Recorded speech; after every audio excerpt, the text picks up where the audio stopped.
Assalamu alaikum wa rahmatullahi wa barakatuh. Mwasuze mutya, mwasibye mutya. Nodini Ntege once again mbabuzaako mwasuze mutya yonna gye musinzira okutulaba nti ebintu bingi nnyo ebigenda maaso mu ggwanga. But guess what? Ng'akalulu kasemberera twagala tutunuulire tukuba tooki mu kisanja bwe kitambudde kino ekiggwako mu bannaffe be twawa okutukulembera. Nkebeddeko awo bwe mba seerabidde guweza omwaka mulamba bukyanga omukulu Joel Ssennyonyi afuuka leader of opposition nga asikira omukulu eyali leader of opposition owa NUP nga yafugako okuva parliament we yatandika 2021 ne bakola n'akola omukulu Mathias Mpuuga. Ebyaliwo mwabimanya byonna saagala biddamu nti bwe naabiddamu mujja kuba mbazza mabega. Naye kyekyaliwo ekituufu byonna byaliwo naye ekibuuzo kiri nti ani asinze okukola? Kuba biri bano ani asinze okukola?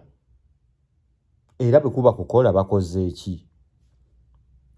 Nga tumaze bateeka ku minzaani ekibuuzo kiri nti ekibuuzo ekyo nga kigenda mu maaso, ekibuuzo ekiriwo gwe bw'okuba ttooki mu nkola ya Joel Ssennyonyi. Mwaka nno gumu gwe tutunuulidde ate teweerabira nti Joel Ssennyonyi mupya mu Parliament eya Uganda. Ekisooka ng'ayina ebyokuyiga bingi, ayina ebyokukola bingi kuba office esaba ebintu bingi. But the question is, Joel Ssennyonyi akoze nga bwe tumusuubira? Nga Nurdin Ntege nga siyingidde deep, nga sitaddeemu bintu bingi, njagala ntunuulire ebintu bino nga naawe bw'obiraba ng'omulonzi wa NUP, nga munnayuganda aluubirira okuba n'enkyukakyuka, because the opposition we are having today in our country Uganda si yakubeera just nti tuli mu opposition. Kati I want to shed something for you osobole okwawula ani atukoledde, ani abaddewo ku lw'abantu, ani atadde kye bayita opposition mu Parliament of Uganda gammo. Ani oyo gw'ogamba nti at least bwe tugendera awo twandijjako gavumenti, bwe tugendera awo wandibaawo enkyukakyuka. Moso ebiruubirirwa by'ekibiina ki NUP, ebiruubirirwa bya Robert Kyagulanyi Ssentamu, His Excellency, bivoddeyo. Tulina okutunuulira kampitemu this angle. Joel Ssennyonyi omwaka omulamba oguweze nga yakutte entebe eno, yalina manto y'opposition mu Parliament almost ne mu Uganda yonna today, nti buli mubaka alina kuba mu ofiisi ye obeera wansi we. Naye akoze atya? Nja muwa Max nga sinnatandika byayogedde nti Joel Ssennyonyi ayodde makisi enkumuliitu ennyingi okuzaama. Ogenda kumbuuza makisi omuwadde zaaki? Lwaki makisi omuwadde nnyingi? Tusooke tutunuulire ekigambo opposition kibaddewo ekiri mu Parliament, tekibaddeewo. Bwe tumala tutunuulire n'ababeeyaddira mu bigere. sijja kugamba nti Joel bwe yaddira mu bigere babadde babi. Ssenyonyi bwe yaddira mu bigere babadde babi, babadde balungi, tebabadde babi. Naye nze ntunuulira amaanyi tactics zaatadde mu Parliament, zaatadde mu babaka, ate nga nkugambye teweerabira Joel Ssenyonyi abadde mupya mu Parliament. Naye asobodde okufaafaagana okweŋŋanga Speaker wa Parliament n'atuuka ne ku mbeera nga bw'ayita wano n'ayita wano, because tebakolagana, because byamugamba Joel Ssenyonyi byayagala Speaker si byakola. Ko ye ekimala kimala kankutwale paka lw'onoowulira obubi, because this Parliament ya designing bange erina okubeeramu abavuganya. Bweba erina okubeeramu abavuganya nga n'obukiiko bulina okubeerako eyo ttiimu evuganya. Therefore abakuvuganya oli mu kitanda nabo oba abakuvuganya bakuteekerawo embeera enzibu. Ndowooza nno Joel Ssenyonyi awadde gavumenti eno akaseera akazibu. Awadde Speaker wa Parliament akaseera akazibu, n'amubuzaako n'obwekyusizo nti Joel Ssenyonyi yadda mu bigere bya Mathias Mpuuga, omusajja aludde mu Parliament, omusajja omuyivu gw'otagenda kunyooma. Kakati bw'oba ate nodda mu Parliament mu mbeera ya crisis etya, lwaki mpa Joel Ssenyonyi credit? Agenda okutuuka mu Parliament nga waliwo okusika omuguwa, addira omuntu abadde ne a lot of experience and knowledge ku kintu kyakola, kyawangaaliramu ne kyalimu, ng'ateekebwa ku minzaani tebigenda kumulema. Leero tagenda kukitegeera nti Parliament si kunaanya. Naye Joel Ssenyonyi atudde mu ngatto ezo nga nze bwe ndaba. Atudde mu ngatto ezo n'akola by'akoze. Naawe ali mu opposition n'ofiiringa nti there is opposition in the Parliament of Uganda. N'afiiringa nti ne Speaker together with the government bw'ebejja mu Parliament ng'erina kyereeta egamba bannaffe bagenda kitwala batya. So si nti because we have the numbers atugende mu kiteekewo buteesi. No, with Ssenyonyi ojja okimanyi nti wagenda kubeerawo okusika omuguwa. With Ssenyonyi ojja okimanyi nti ogenda kuwakanyizibwa, oyise ebintu byo ku lulwo naye nga towangudde. Omanyi byanjawulo, mwe mumanyi Oluzungu waliwo kye bayita to win the battle and losing the war. Kiri vice versa.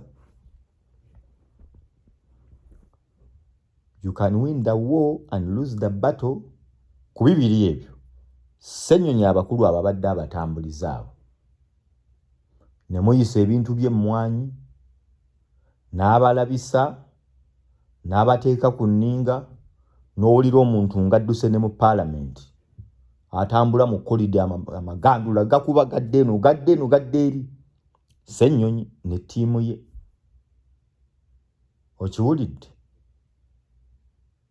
Ssenyonyi ne ttiimu ye ne bagamba ekimala kimala, ku mmwanyi tugenda kufaafaagana naawe. Nga opposition Maachers mulimu n'aba NRM abatono abaavangayo ne bagamba nedda wano nedda. Gw'okiraba otya? Tuteereko message. Tuweewo message gwe nga bw'obiraba nti Ssenyonyi alina amagezi ga mirundi ebiri. Munnamawulire omutendeke nga teyali munnamawulire omutendeke wabula eyaga practicinga okuva ku UBC paka ku NTV.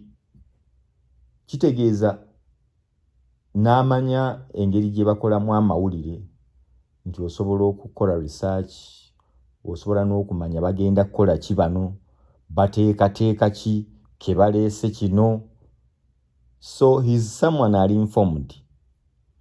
Much as muyinza okubamu ka arrogance in his presentations and speech, ndabamu ka arrogance nga singa okajjamu kayinza okugira naye nga ka arrogance mwe kali akatono. But overall ataddewo akaseera akazibu eri parliament, atadde akaseera akazibu eri speaker Joel Ssenyonyi, atadde akaseera akazibu eri government. Nti Ssenyonyi ali mu mbeera gy'olaba nti gwe ali mu buyinza ng'olina ky'oyagala okukusa, gwali mu buyinza ng'olina ky'oyagala okukusa, nga togenda gamba oyo mumuyite tumuweeyo akawumbi. Sigenda kusibawo ssente nti talidde ssente za parliament, naye sijja kusiteekawo ate mukono nti yaziridde, kuba zo ssente za parliament abantu bawuuse musimbi. Simuteerayo nnyo mukono, naye nze kye ŋŋamba gwali eno alaba obadde feeling that there is opposition in parliament, nga ne speaker ajja n'ebintu bye ng'akimanyi wano nno tugenda kufaafaagana n'abasajja bannaffe tubasinga numbers ne bagenda kuwakana. Tuyise ekintu either mu bubi oba tulowooze ku muntu wa bulijjo, oba tugenda kukikola batulabise. Ssenyonyi agenda kukulabisa mu parliament. Bwe nzija Ssenyonyi awo ne ntunuulira factor gye tuyita royalty. Omanyi mu bukulembeze olina okuba ne mukamaawo. Olina okubeerako ne mukamaawo oyo gwokkiririzaamu ng'ekigambo tasobya kitambulira mu mutwe gwo, nga mukamaawo bw'aba alina tugeze ky'asobezza. Listen to this. Nga mukamaawo bw'aba alina ky'asobezza, awo nno wulirawo wabamanyi. Mukamaawo bw'aba alina ky'asobezza, public erina okukimanya. Gwe ng'omutendeke, mukamaawo bw'akola statement gy'otakkaanya nayo omugololera mu bantu. Ekyo nno kibuuzo kikulu.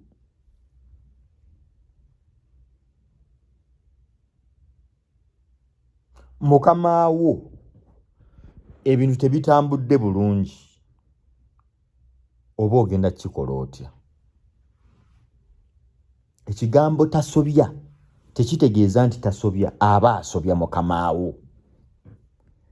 Naye kitegeeza public butamanya nti mukamaawo akola ki? Asobya. Not at any one moment or time. Lwojja okuwulira Ssenyonyi nga waliwo embeera eraga obutakkaanya, nga waliwo embeera ya Ssenyonyi Joel nti atereeza ebigambo Bobi Wine bye yayogedde nga principal we. Bw'oba n'omuntu, bino nno byakusoma, bw'obeera n'omuntu ng'omuzimba, bw'oba n'omuntu ng'akuzimba bw'obeera n'omuntu ng'omuntu oyo ekiruubirirwa kyo kyakulaba nga yasinga mu nsi mu public relations ne bwakola ensobi olina kugidifendinga. Omuntu oyo gw'ogamba nti twagala atuuke to the top oba at the top ng'ekiruubirirwa kyo kyamulaba nga ali at the top taba na nsobi. Ensobi yeefuuka nnungi, ekirungi kisangayo nsobi. Ssennyonyi sisuubira nti waliyo omuntu bangi abeesimbu abambadde ekifaananyi kya struggle nga Ssennyonyi mu Parliament. Joel Ssennyonyi akutte struggle n'agyambala n'amala n'ayambala mukama we Robert Kyagulanyi Ssentamu, His Excellency owa Nuupu, n'agamba omukulu tasobya. Bobi Wine kyagamba Ssennyonyi kyagamba takontanangako ne mukama we era kindabikira ne bwamuga tayina kati omuntu oyo aba asobola okuzimba mukama we. Era enkola ya Joel Ssennyonyi ekulaga nti Robert Kyagulanyi Ssentamu mu Parliament atuulayo, nti Bobi Wine abeera represented mu Parliament directly.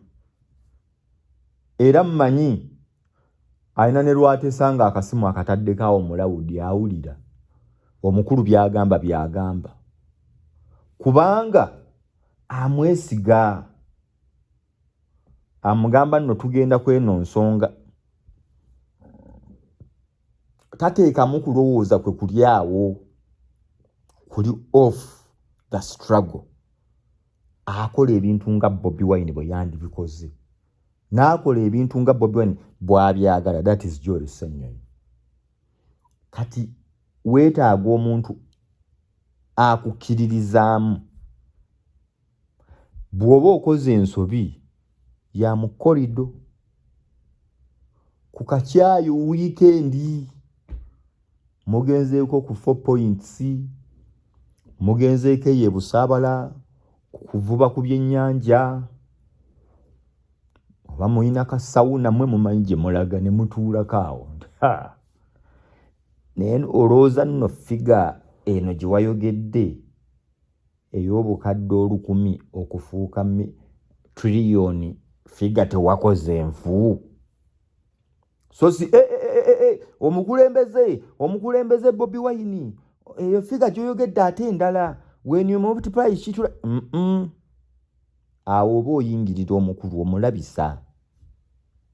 At least vaayo kidefending okifuule kyakuseka nti anti sente abasajja babba nnyingi nnyo ne bw'ogatta tosobola zifuna toto. Babbi ye muntu omutuufu.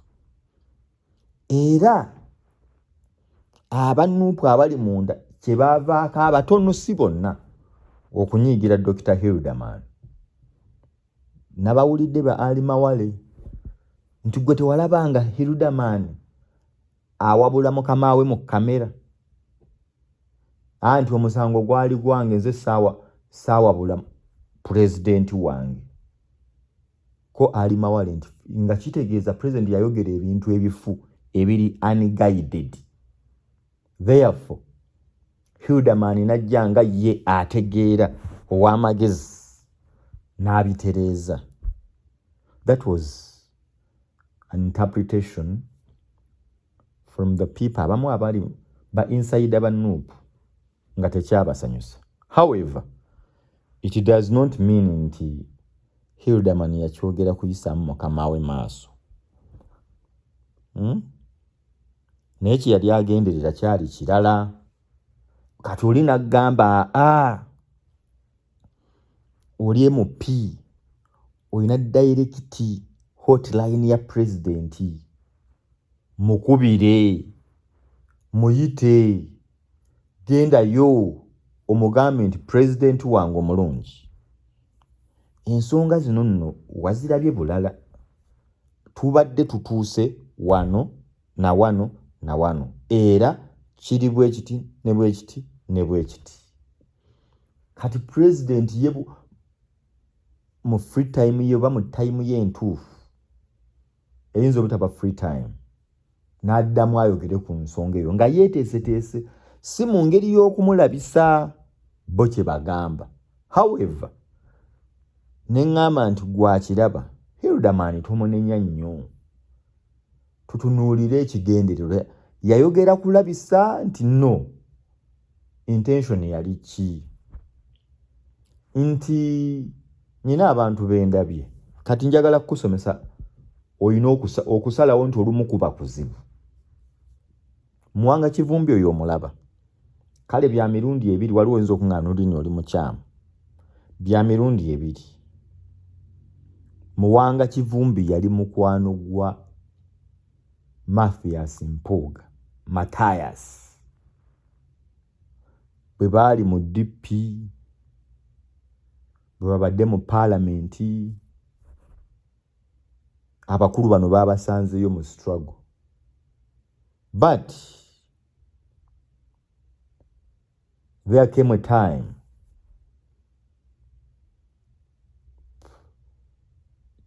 change of guards ne zijja, nga saluti za Bobi Wine tebiriiko simanyi na PhD, tebiriiko mbu simanyi nze nasoma kino, tebiriiko ate nze mmanyi nnyo kino, tebiriiko nasomera gundi, nga ssebo bwe bakuyita man of honor akulembera mwani Robert Kyagulanyi Ssentamu. Amayinja ge n'ebicepezo ino zikasuka buli woogira bwoti, buli wosanga okasuka nkasuke, bw'otayagala ofulumye, because Katonda kiro kiyamuwa. Allah akusitula. Abasiraamu nti ffe bwetu bwe tugamba nti Allah yasitula ate yassa, yakuwa amaanyi omulala n'atamuwa. Gwe n'okikolerera n'olowooza okikoleredde n'agamba okituufu komaawo. Kati najja omusajja mu ghetto n'amusitula out of the blue, because there are people out there batamanyi who is Bobi Wine Kyagulanyi Ssentamu. Ebintu byali si bibye, biteeketeeke kuva wa Katonda. Nti Bobi Wine kyakola today, nakugamba ndowooza it was 2016-17, ne bawaabira Kantinti mu parliament nti yabba obululwe ekyaddondo oba North. Ya North sijjukira, nendowooza eri mu North eyo oba East, yeriwa East ya gundi ya Seggona eri Busiro eno Kyaddondo, yes sorry mu Nsaasire eri Busiro. Naye omukulu ne bateekayo by election zaataalinako plan. Katonda n'amugamba awe wali ekkubo lyo. Kyagulanyi yagenda ne wa Dr. Retired Kano Kizza Besigye, amugamba mumpe kaadi ye FDC. Si mu bubi, era nze manyi ndigayitinga nti Besigye teyali mubi. Kaadi yali ya Kantinti nga yabadde ne mu kkooti awera ennemba n'emisango n'abasajja. Ndowooza omwami bamuyita Ssebalu. Erinnya liri awo. Muyinza okuntereeza, musijjukira bulungi linnya. Owa NRM.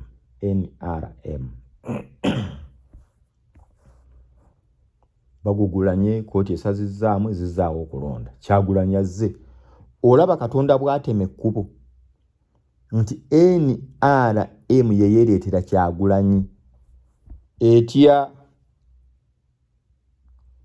ewaabira Kantinti kanti nti omusango oba lawyer oba mulamuzi yali mutuufu oba mukyamu agamba okulonda kuddemu bwe bakuzzaamu Kyagulanyi ajjayo empapula connection ogiwulidde nti NRM etunulamu n'egamba kanti nti tulina omujjayo ekifo tukyagala owa NRM teyagenda ate twafunamu Kyagulanyi ate aliyo ne mu kulonda kwa 2016 mu January. So nkulaga Katonda engeri jjajja atemera omuntu ekkubo nga naye gw'oli eyo olwana nansi ogamba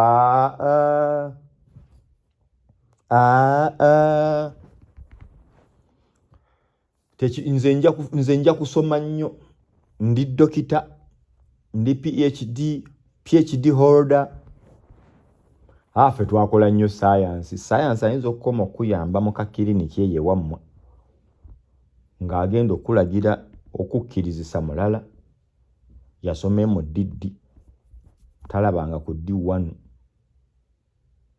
naye Katonda n'agamba oyo yali mu byenjagala mugende maaso byebiri bye tukugamba nti ne Museveni byali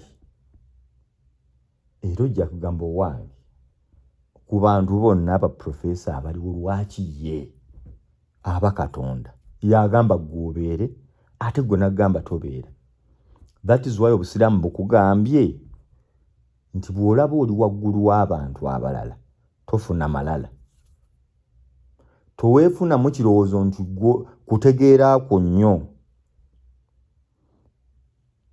tofunamu ndowooza ekugamba nti gw'otegeera nnyo nno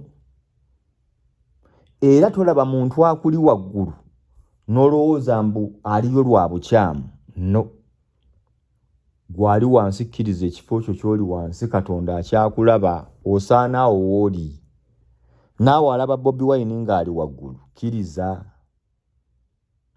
awo Katonda yamwagalawo gw'oyagalawo naye Katonda tayakwagalawo ayagalawo Bobi Wine naye gw'ogamba talina kubaawo naye ate Katonda agamba abeerewo. Kati kyetukola ne tudda eno bannuludiini ne tugamba awo w'oli walungi tereezaamu wano nedda Katonda akuteekawo naye bw'amala okuteekawo ffe ne tubeerawo ne tugaa wano nedda ffe b'otwala kirabika kibulamu wano tereeza wano. So ndowooza bwe tutwala criticism ffenna nga tugitwala positively ne tutagamba nti buli atugambako tatwagala ne tutagamba nti bwe ngamba ku Museveni olwo simwagala no. Museveni bwe tuvaayo ne tukugamba nti obuli bw'enguzi bususse gwatulala n'agamba oyo ali bw'ati tanjagala nti Museveni ekituufu oli mukulembeze mulungi naye yagala kulowoozesa nti emyaka 4 buli munnayuganda tategeera nti fine tukitwala oli mukulembeze mulungi gwe omutima gwo gukugamba n'ebirowoozo bye naabe kwetolodde nti bannayuganda bonna abasigadde basiru era singa tewazaalibwa mu nsi kuga Uganda teyandibaddewo kuba teyandifunye mukulembeze oli n'agamba kkiriza beeramu n'okukkiriza ogambe kanteeketeeke n'abalala bakulembereko oba nsigalewo nga advisor oba nsigalewo nga kyonna ky'oli but tofuna ndowoozerowoozesa bantu bonna azini bonna tebategeera bonna abasigadde obukadde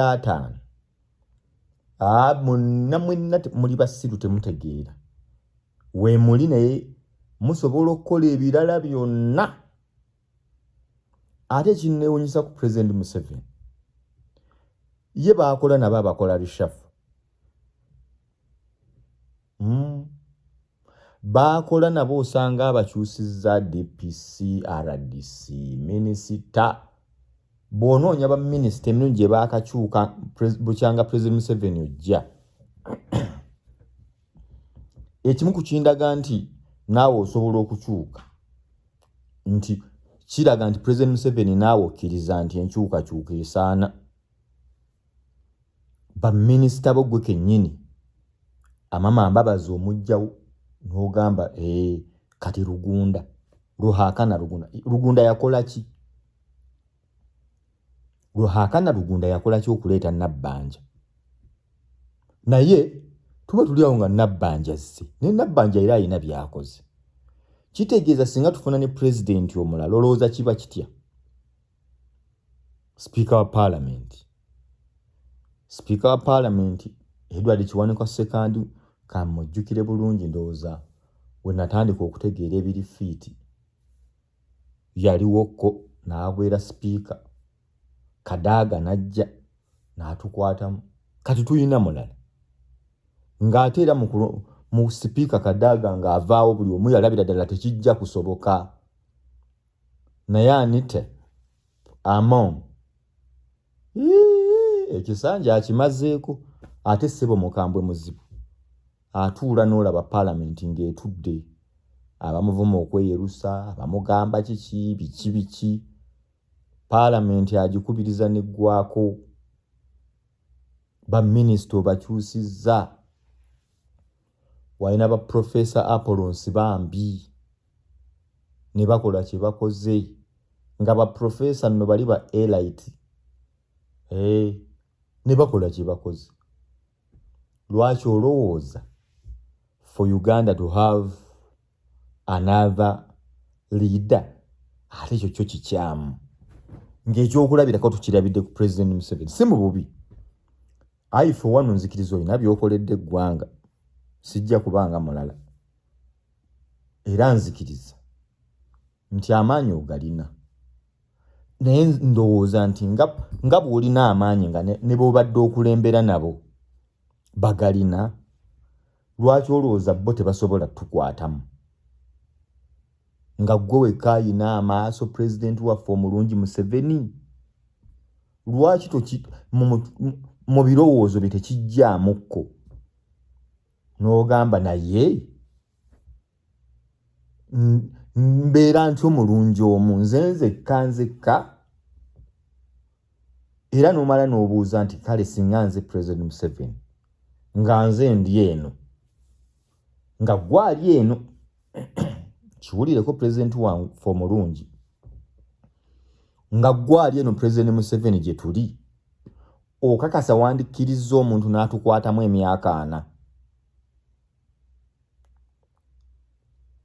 President Museveni wandikkiriza omuntu n'atukwatamu emyaka 1, 2, 10, 20, 4.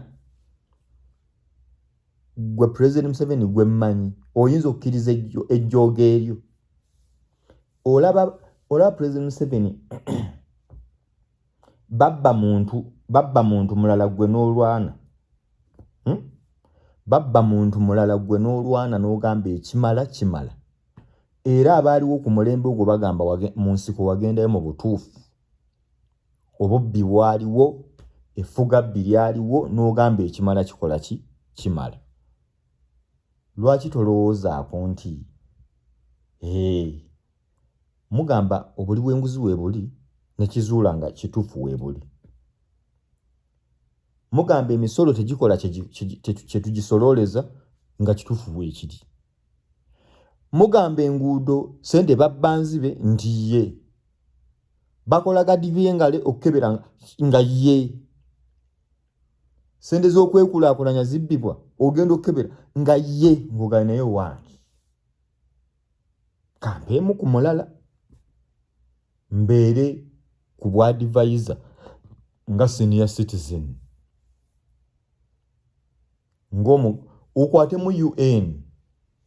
Oyinza okukola n'ekibiina ekigunja wa Africa nga gwe president wa Africa, Uganda n'ebeera state. Naye ng'eno twetwala. Gw'okiraba otya gy'oli eyo? birowoozo byange bwe mbiraba naye bwentyo bwe njagadde okunzika olunaku olwaleero. Yonna gy'osinzira okutulaba, nze Nurdin Ntege nkugamba ebirowoozo yongera okubituwa, teesa naffe, tuwabule, wolaba watatambudde bulungi, advise, do not attack, just advise. Mu comment yawo like, share, comment, kyekiba kibula ku subscribe. Ku Megatron Media kwendi nnyo, Nurdin Ntege channel, giwe nnyo follow, gilikinge, subscribinga, all our platforms, Nurdin Ntege, Megatron Media. Waliwo omukutu gwaffe omulala baguyita batya ye, ngenda negwendabira, Society Media UG, Society Media UG. Assalamu alaikum warahmatullahi wabarakatuh. Mubeere bulungi, mweraba.